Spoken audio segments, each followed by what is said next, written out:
Hi there, Randi Green here from an Airbnb in Sarasota Springs. It is January 7th, 2024, and I'm going to talk about 12 mistakes that typically halt your awakening process.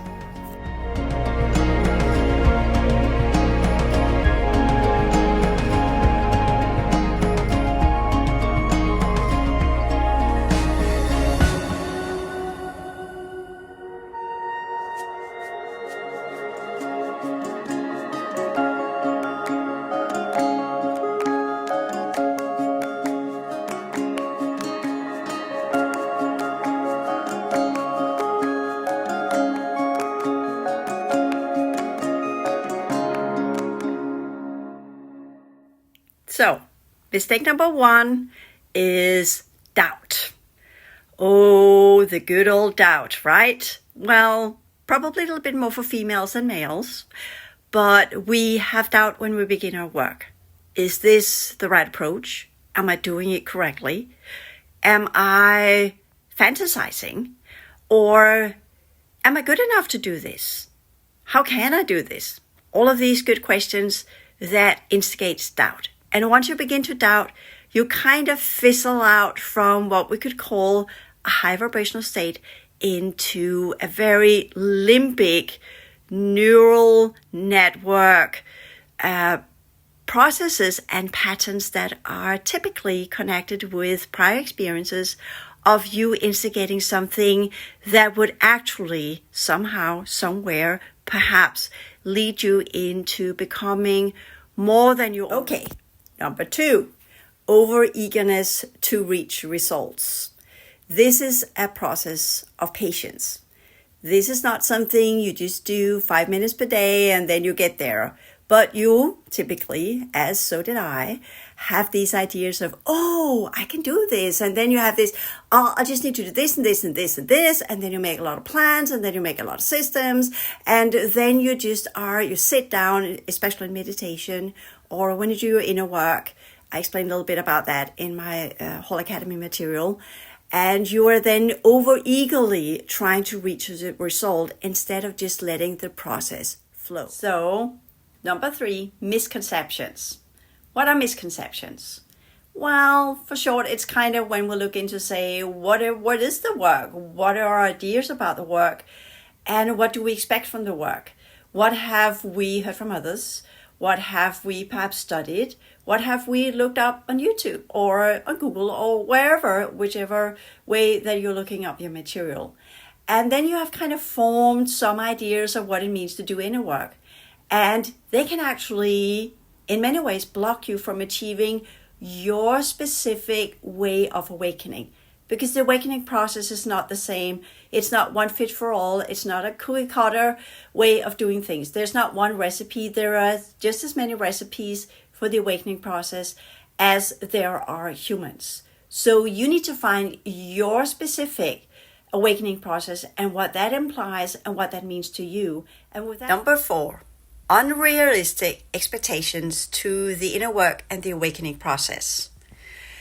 We have all looked up on YouTube. We have listened to many people here and there and everywhere. We have read articles. We have been studying. We have read books. We have been in many inner processes as well as many outer processes. And overall speaking, we have generated certain ideas of what it means to awaken.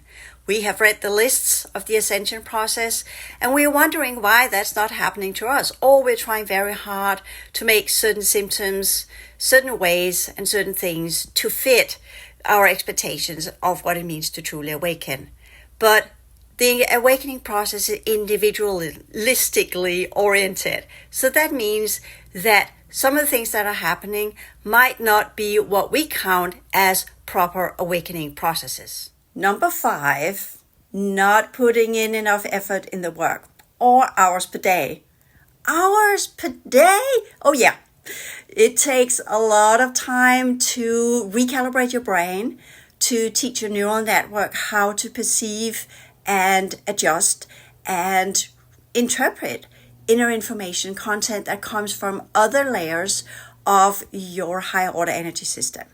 It's an integration process that also implies that you are integrating different forms of information layers that your brain is completely untrained in how to interpret, or let's begin, access, interpret, and then put into some kind of pattern that makes sense for the brain, from where you can begin to perceive reality in a different manner.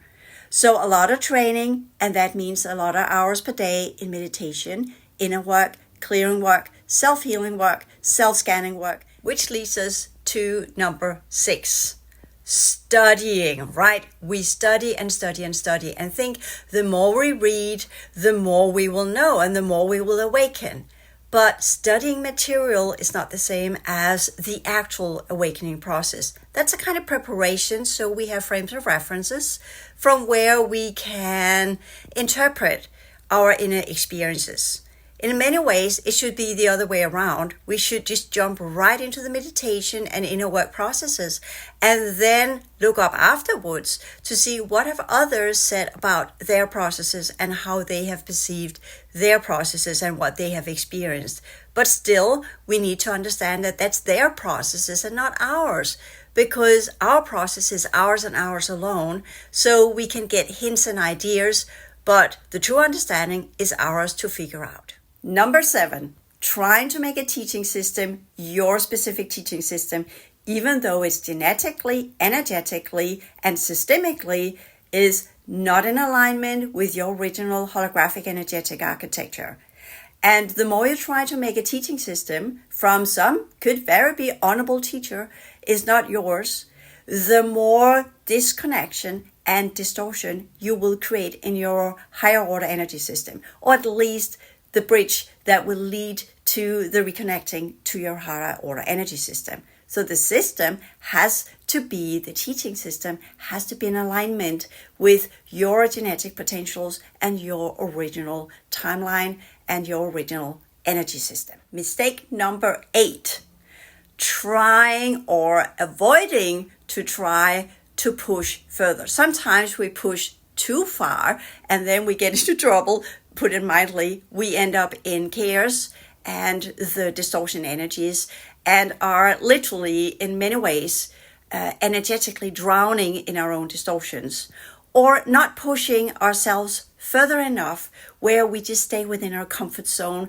We just remain in what we've got check on and control of, and what we are relying on, again, either due to a teaching system that's not ours, or the misconceptions we have about what the process is, or we get stuck in some of what we could call the more fanciful and fantasy-driven types of energies that are soothing for our ego, but not soothing for the process. And the big number 9, trying to control the process.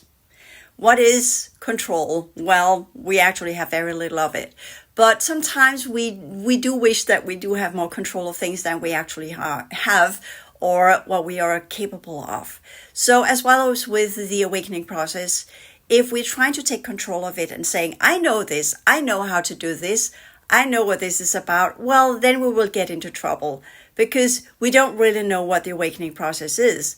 It is a journey of unexpected, unknown, and the big unknowns of the not knowing the knowns and the unknowns. Sorry, I was stumbling a little bit there, but that is what it is. It is stepping into a territory where we have little knowledge because this knowledge has been taken from us. So we must be explorer, we must expect the unexpected, and we must be bold and brave and investigate the unexpected. And number 10, which is the classical mistakes that many practitioners have done over time. Making rituals out of our daily practice.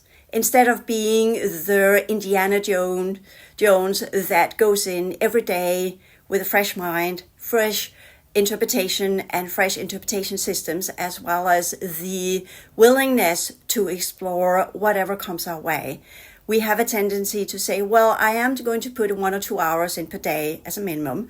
And then we create rituals about how we are doing these practices, how we do meditation, how we do energy work, how we do self-healing and self-scanning. We put up systems, we create systems, because then we know we go through all the steps. But the system itself As it becomes ritualistic, it becomes rigid, and by that, preventing us from accessing new levels of our high awareness. Number 11, shutting ourselves down by censoring our inner material that surfaces in our processes. And of course, quite a lot of it is distortions, or are distortions from our emotional patterns, mental patterns, past life patterns, and other similar type of patterns that energetically are now in our 3 lower fields. But everything must be worked through. Everything must be transformed some way or another. So in a way, we can't really say, oh, I don't want to experience this. We have to experience it all, bright-eyed and level-headed, looking into it, investigating it, and sometimes it can be quite emotional, and also losing control of our emotions, going through the processes as they are, as is called catharsis, where we release the emotional content in whatever form it takes. Hence, the psychological insight in our inner processes are important as well, because we are going through many layers of who we are. And the last one in this round, number 12, accepting distortions to be real material, which it rarely is. Most of us do not understand how many layers of distortion we have.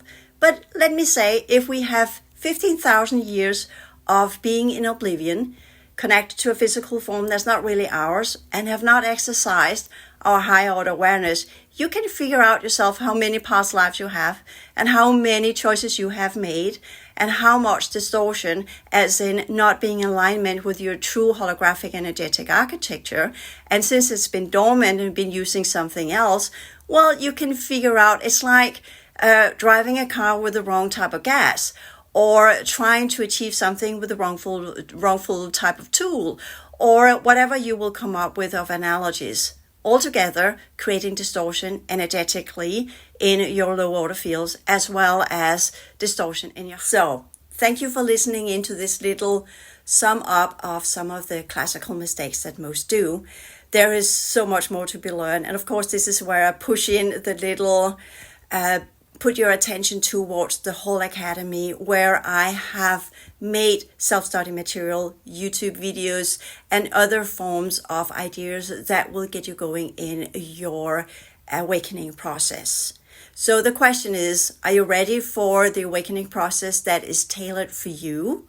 Or do you want to choose an awakening process that is kind of cookie cutter fitting for all, as you find and look up on the internet? Are you ready to really go deeper and find your specific path and what you truly deserve in your awakening process? Until then, take care.